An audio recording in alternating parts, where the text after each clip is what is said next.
After my delivery, it felt like every single person had some advice on what I should be eating. My dadi said something, the doctor said something else, and Instagram said something completely different.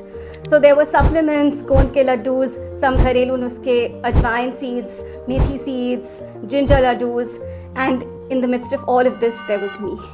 Tired, exhausted, and trying my best to survive the first few weeks of motherhood. Hi everyone, this is Akshita and welcome back to Mama Avocado Toast, a space where we talk about navigating work, life, motherhood and everything in between. Today we're talking about something that's super real, postpartum diet. I'm sharing my journey of what I ate, what worked for me and the things I wish I had known. So let's dive right in.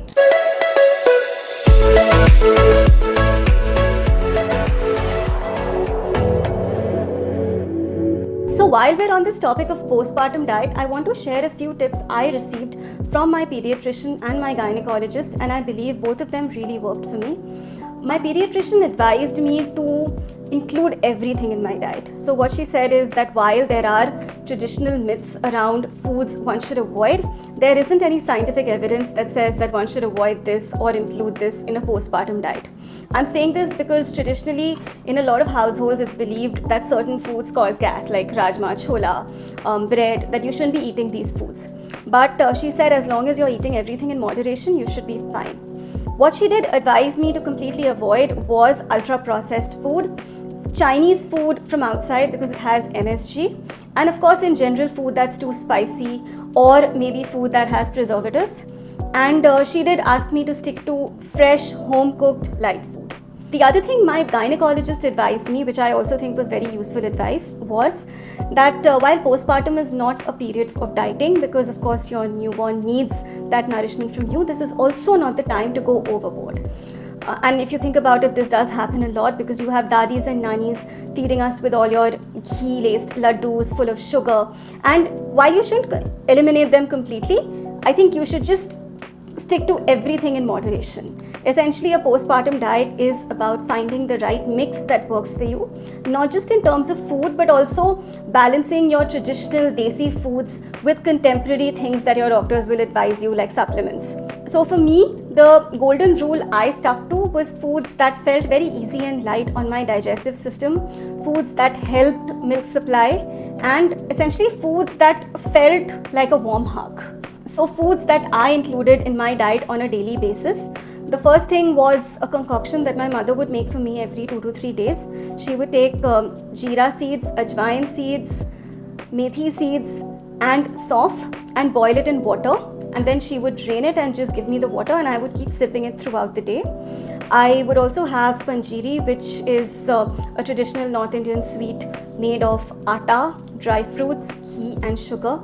And personally for me, I would just have it because I would literally feel the love from my grandmother and my mother in it. I would also have a lot of khichdi because, as I said earlier, khichdi is a super food if you're looking for something that's light yet nutritious. And I also had a lot of moong dal soup for the same reason, that it felt very light and healing on my system. So other than these traditional recipes, if you are looking for a general guide on what you should be eating postpartum, I'd say you can group your food into 3 categories in terms of what are must-haves. The first is protein. Protein is very, very important. If you're a vegetarian, please include foods like moong dal, tofu, paneer, curds, buttermilk. If you're a non-vegetarian, you can have eggs, chicken and fish. The second is fiber and greens. So all your traditional desi sabzis like lauki, tori, ghiya, spinach, all of these are great. Just ensure that you're having simple sabzis, boiled or maybe stir-fried with very minimal masala. The third is good fats. Like I've said earlier, these are great for your body, but please make sure you're having them in moderation. These are nuts. Nuts are great for snacking throughout the day. In fact, for me, I remember I would have a lot of hunger pangs in the middle of the night, so I would stick to nuts and makhana. Ghee and coconut oil is also great. In general, the foods I completely avoided, like I said earlier, was ultra processed food and Chinese food from outside because it has MSG. In fact, there were a few times I remember I was craving Chinese food, so we just got that made at home. In addition, I didn't really avoid, but I did go easy on my caffeine. I stuck to a maximum of 1 cup of coffee a day. I also avoided spicy food and fried food. But there are a few things that I wish someone had told me earlier. The first is that it's absolutely fine to not go overboard. There will be people who will nudge you to have a little more, but please remember to respect and listen to your body. You did not need to eat for 2 when you were pregnant, and you definitely don't have to do that right after your delivery as well. The second is don't compare your postpartum diet to your friends. The third is you're allowed to enjoy your food. There is this myth that postpartum food is boring food and postpartum food should feel like a punishment. It should not.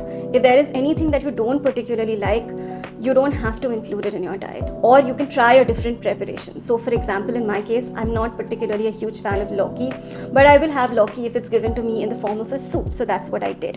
And finally, I think just follow that 80-20 rule. It's absolutely fine if once in a while you give in to your cravings. You're not a bad mom if you have pizza or dim sum occasionally. But as we come to the end, what I will tell you is that with everything that will be going on with you, with your body, with your experience of being a new mom, don't overcomplicate your postpartum diet. Keep it very simple. Stick to what you like.